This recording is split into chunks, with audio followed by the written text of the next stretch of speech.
How's it going, everybody? It's the knee-jerk reactions once again. Andy Humphrey with you from the big show. Mizzou got the homecoming victory, their 9th consecutive homecoming win, as they take down UMass 42-6. It was a happy homecoming once again. That's the main thing. The game itself, yeah, we've seen better games. I can clearly say that this was, of all the games that I've seen in college football in my lifetime, this was one of them. It sure was. No doubt about it. But thanks for joining us here on the Knee Jerk Reactions as we talk more about it. Look, we're not going to make sweeping generalizations about a game like this where Mizzou welcomes in an inferior opponent. They clearly have the talent edge. There is no denying who's going to be winning this game. Yeah, there were some things that we'll point out that were maybe a little bit iffy about a game like this. Mizzou didn't cover. The spread was monstrous anyway, but they got a win that was mostly pretty comfortable in a game that, look, when you break down the numbers, there's nothing huge that you're concerned about there. But the way that if you watch this game, clearly you saw a few things that could be concerns going forward. I wouldn't call them concerns right now, this instant, as a result of this game, but you do keep in the back of your mind, like, okay, these are a few areas that maybe need to be cleaned up going forward. I think Eli Drinkwitz said it perfectly after this win, that, look, it's good to be undefeated with things to improve. It's okay that this wasn't Mizzou's best game so far this season.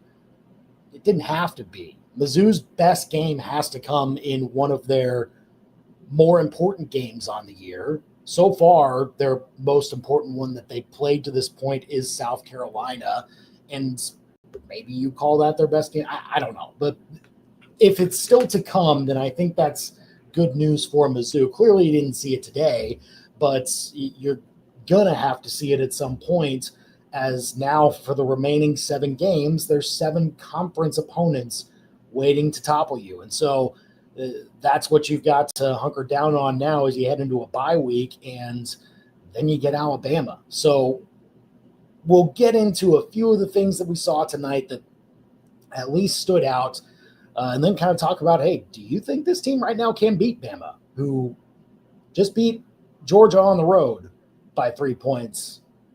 Again, as an underdog, as you would expect when Georgia is hosting a game. Georgia had won over 40 games at home in a row, had the longest active home winning streak among FBS teams, and now that's no more. Alabama just beat them there.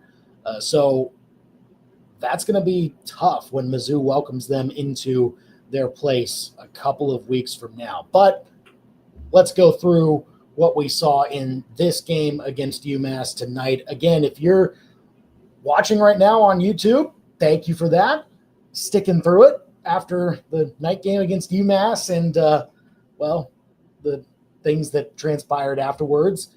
You can leave a comment right now on our YouTube channel. Be sure to subscribe as well. Give us a like if you're listening on either of our podcast platforms on the KTGR app or back on our website at ktgr.com. Thank you for that too, but you can continue to chime in as we roll along here. I'll start with the fact that, look, if there was a dominant unit for Mizzou on the field, it was their defense.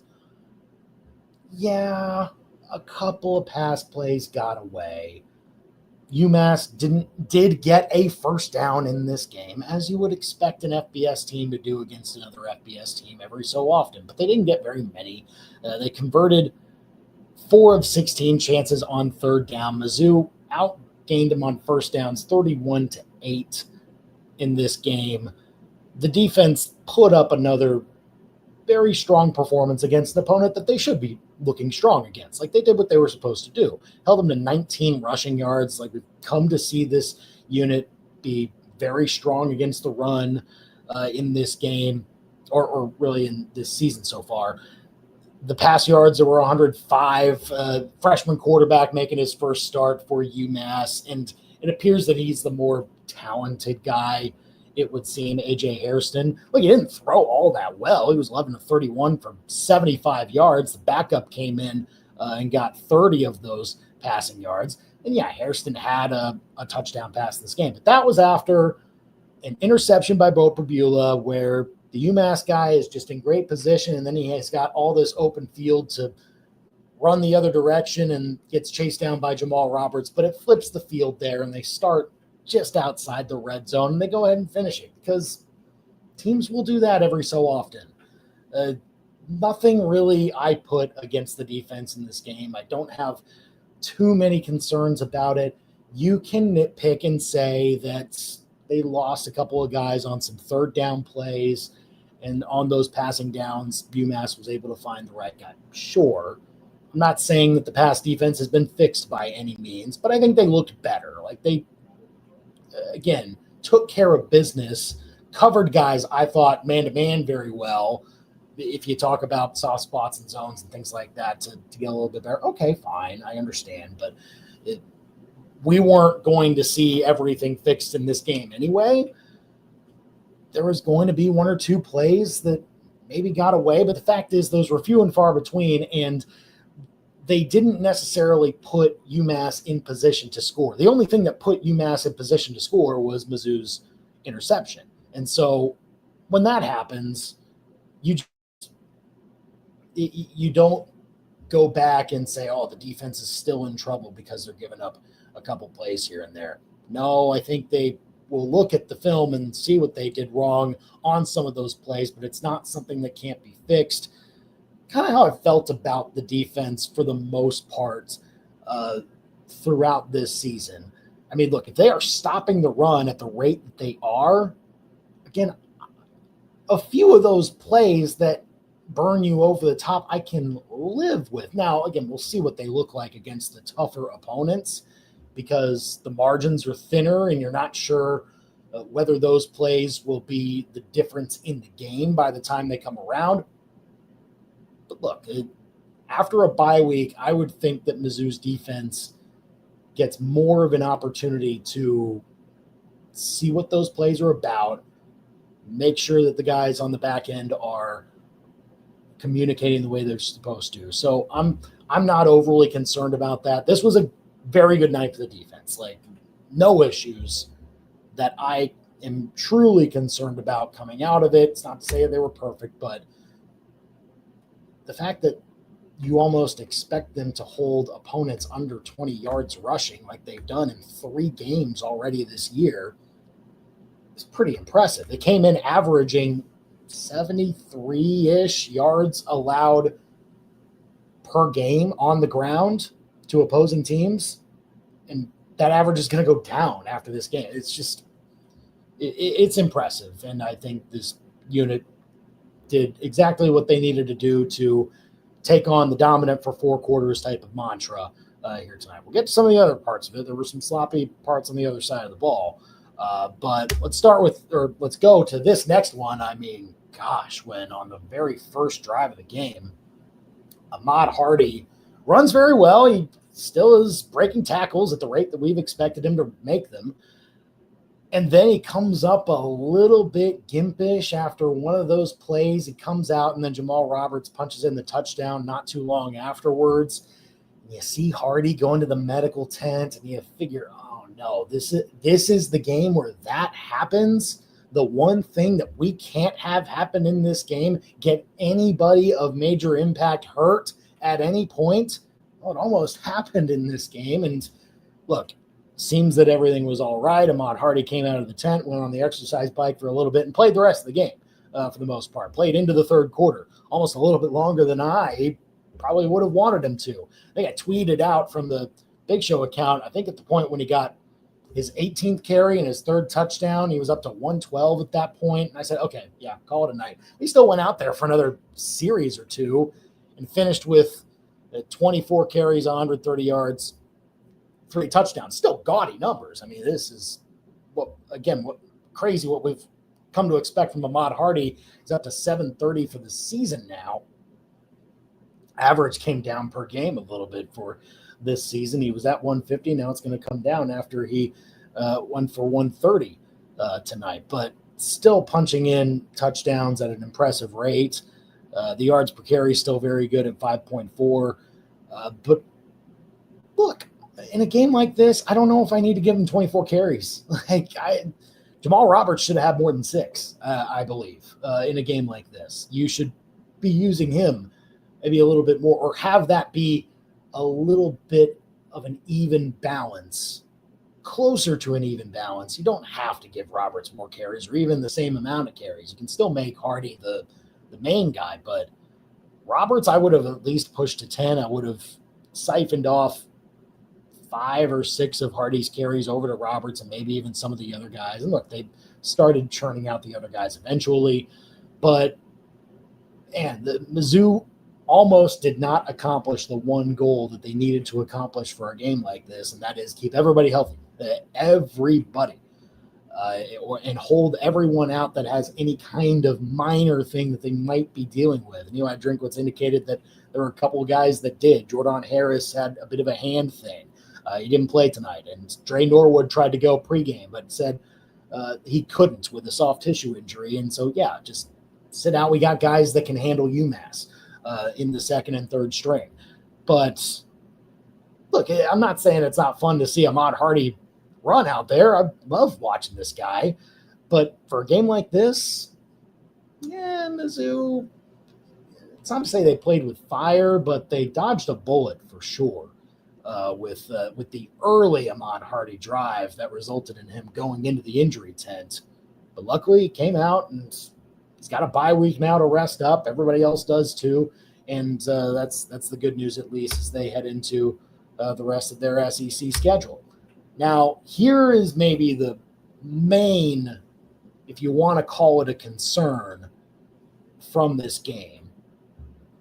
Offensive line play was a little sloppy, man.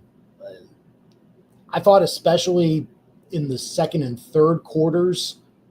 Fourth quarter, they started to get some reserves in, and I kind of like how they responded, took advantage of the opportunity, things like that. But in the second and third quarters, there were some leaky moments. I saw Ahmad Hardy dropped for a loss of a yard, and I didn't know that was possible. But he was multiple times, I think, tonight. And look, I think the offensive line, up until this point, had taken a half step to a step further in their improvement each and every game. But I thought tonight was maybe a bit of a step back. I don't want to call it a major one. I think it's only minor, and it's okay at this point in the season to have something like that as long as you continue to make that the only time, because conference play starts to really ramp up now. But there were a few moments where I thought the run game was a little too reliant upon the broken tackle ability of Ahmad Hardy, Jamal Roberts, and even Tavoris Jones, who got in the end zone breaking some tackles. Martakis Davis coming in and getting 9 for 77. Really impressive stuff from him. But I said on the Big Show on Friday that I wanted to see this offensive line in this game, where they clearly have the talent edge, once or twice, just part the Red Sea for one of these running backs. Just do it, once against a defensive front that should not be scary to you at all. Just to have a perfectly blocked play that you can really feel good about, and you can know, hey, we have the ability to do that against somebody. I wanted to see that at least once, maybe twice in this game, and I just never saw it. It still was a game where I thought the running backs mainly relied upon their incredible ability to stay balanced, take some contact, continue to keep the legs churning. And that's what's great about Mizzou's running back tandem at the moment. But you do want to limit the amount of hits that those guys take, especially when in each and every game going forward, the guys are going to hit 10, 15% harder than they did tonight. Your opponents are, at least. So I thought that in a game where Mizzou could have really dominated on the line of scrimmage when they were holding the football, I'm not quite sure that they did. And honestly, like you can see in the 4 sacks, like they gave up 4 sacks tonight. Operbula took some hits that he shouldn't be taking. 1 sack's okay. Like 2 is like, okay, maybe don't have 2. 4 is one where you go, okay, guys, what's going on? And look, they were all particular situations. One of them was last play of the half, 1 second left. They're trying for a Hail Mary. Unfortunate that they didn't really give a chance for Robbie Meyer to make a field goal attempt in this one, or even attempt a field goal when a drive stalled out. They had a few drives that stalled out near the 40 and 39, so they would have been 55-plus yarders from there. Maybe you're not asking Robbie Meyer to do that.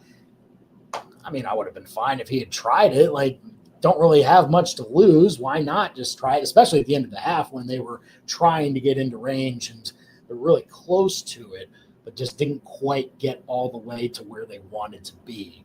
And Prabila on the Hail Mary play got a sack. They overloaded on the side where David Richardson was on, and, I think that was going to be the result no matter what, based on how Mizzou was trying to play that. But there were some other moments where, UMass brought some pressure. I know Louisiana brought some pressure in the game where Prabila took some sacks there too, but look, if Alabama brings pressure, then how's your O-line going to hold up? How's your pass protection? How's your blitz pickup going to hold up in those moments? Like, you do need to be a little more sound in keeping your quarterback upright, especially in games like this where, look, this can be a war of attrition sometimes in a long season where you play in the SEC, and the amount of hits you take can start to build and take a toll. And if you're trying to play into the postseason, into a playoff spot, well, then you need to make sure that you don't take unnecessary hits early on in the season that could have a building effect into November, maybe December. So that's kind of the worry there. I'm not going to call it a concern. Like, we've had questions about this offensive line coming into the season, and they had started to answer some more of them game by game. Here, maybe a half step back. Just some sloppy moments. There was a bad snap. There was, again, not as well blocked running plays as we're used to seeing. So maybe go back and look and see what you can change up, or not necessarily change up, but shore up for your remaining games on the schedule, because this type of effort from the 5 guys up front, I don't think wins you, 5 games left on your schedule in the SEC that you would need to be in a playoff spot. So that will be something that needs to improve. But again, Eli Drinkwitz acknowledged that there are still things to improve after the game, and it's good to improve them 5-0. You haven't had any of them cost you yet. So now it's time to make sure that they don't going forward. Now, when it comes to Bo Prabila, I mean, by and large, pretty impressive passing night. He set the Mizzou record for most consecutive completions with 21. He passed Chase Daniels' record that I believe he set in 2008. And did it kind of nonchalantly. if we're being honest here, 26 to 29, 241, a touchdown, a pick, 90% completion percentage. And it was a game where, you didn't have to throw all the way over the top. I don't think you need to. Maybe teams will sometimes just take that away and make sure they don't get beat deep. I thought he was incredibly sound and made the right decisions, save for, a play that UMass used to their advantage and eventually got points off of. But all in all, I thought this was a very good passing night for Bo Prabila. And not to be surprising, but look, when the run game wasn't as electric as we had seen it in games past, Mizzou turned to their passing game and said, all right, let's give our receivers a chance to catch some short ones and maybe get some yards after the catch, because UMass was playing soft coverage on these guys all night. And so Prabula could just pepper some short throws over to Kevin Coleman, over to Marquise Johnson. Brett Norfleet had another good game tonight, 6 for 52 for a touchdown. But Coleman was the guy, like 12 catches for 108. Like, it seemed he caught the first 4 passes of the game and just didn't stop. Had a really nice contested catch on a third down. It was like a 3rd and 9 or maybe a 3rd and 11 that Mizzou was in. So I thought the passing game very, very impressive tonight, all in all, from those guys. I would have liked to see Matt Zowers throw a little bit more. 1 of 1 for 12 yards. He completed a pass to Donovan Olubade, but that was it for him throwing the ball. But Eli Drinkwitz said, hey, wanted to get Tommy Locke in the game. He's been a senior. He's been with our program. Want to give him an opportunity. I understand that, and I'm not saying that was the wrong decision by any means. I think that's very noble, and Eli Drinkwitz has done that before with some of the guys down his quarterback depth chart that don't get to play all that much. Maybe just a little unfortunate that it came at the expense of Zowers getting maybe another series out there or another chance to throw the ball some more. Again, you don't want to get him hurt. I understand that. But in the event that he does have to be the guy, you want to know what you have as far as him operating an offense when teams know that he's going to throw the football. So that was maybe a hope to see in a game like this, along with maybe the kicking game that the opportunity never really arose for Mizzou to make that happen. So we'll see on that front. Now, I mean, Bo Prabula's night overall impressive. Let's talk about the interception, though. I mean, step up in the pocket and threw a ball that he shouldn't have thrown. Should have seen the guy that was coming over the middle, the linebacker that stepped right in front of the pass. That was a throw that followed up a throw that was also a little iffy from Prabula, where it's just kind of a misfire. Appeared to have a guy in the left flat, but just threw it towards the ground at his feet and couldn't really get it to him there. So that was really the only bad sequence I thought from Prabula in this game. And look, this is now 3 straight games with an interception. And if you go back to the Kansas game where he lost the fumble, that's now 4 straight where he's had a turnover. It has not cost Mizzou. They haven't played teams that were sound enough to really punish those mistakes, even though I think almost all of them led to points for the other team. But they didn't have the steam to really build upon that and make that a turning point in the game. So it hasn't cost Mizzou yet. But this is not a concern for Bo Prabula right now, but I think it's one play away from being one. Next game's Alabama. Even one turnover against Alabama can be enough to bury you. Like, you almost have to be either even in the turnover margin or winning it. You probably need to win it against a team like them in order to come out on top.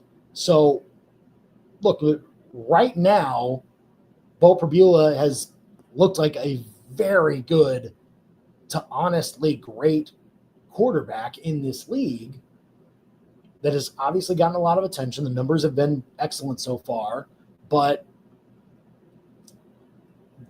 these moments will start to be magnified once you play SEC teams. The margins are so thin, and it's not just Alabama. It's everybody else on your schedule. It's any road game that you play where if you make a mistake that the other team is gifted a chance to score from a short field, that can be one that burns you in the end. It can be the difference in games.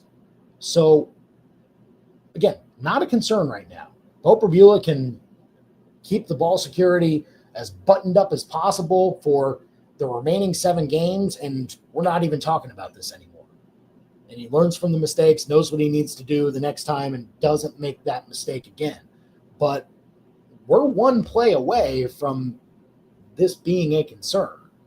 So the one time a game where Bo Perbula does have a moment that he wants to have back, so far it has not burned Mizzou, but we don't know that it won't in a future game. So that's at least something to keep in the back of your mind when you're watching Mizzou go up against these much tougher opponents here very soon. So those are all my takeaways from this game. Now, let's talk about what's really going to matter, and that's the remaining 7 that Mizzou has. And first off, like, can they actually beat Alabama? Can they do it?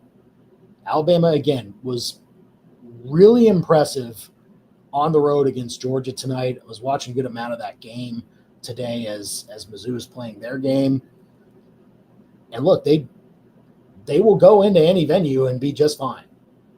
Like, if you only watched the Florida State game that Alabama played, I don't think you're getting a very good representation of what Alabama is this year, because they have gotten a whole lot better since then, and they've gotten healthier. They got Jam Miller, their running back, back in the fold. Ty Simpson is playing like one of the best quarterbacks in this league right now. Like, that is not a joke.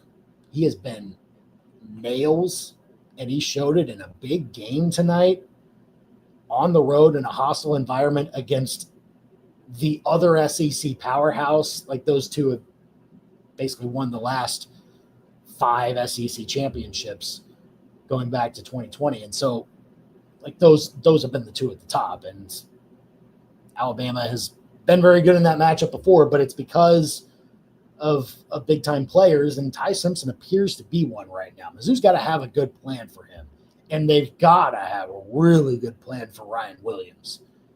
Because, look, he hasn't been as good, I think, as last year just yet. He's had a few iffy moments, a few drops here and there, but you cannot deny the playmaking ability that he has.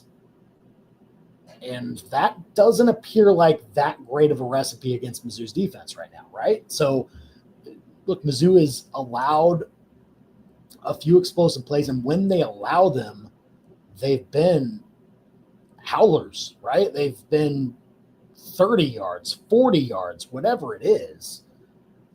The explosive plays have seemed to burn Mizzou more so than it has other teams.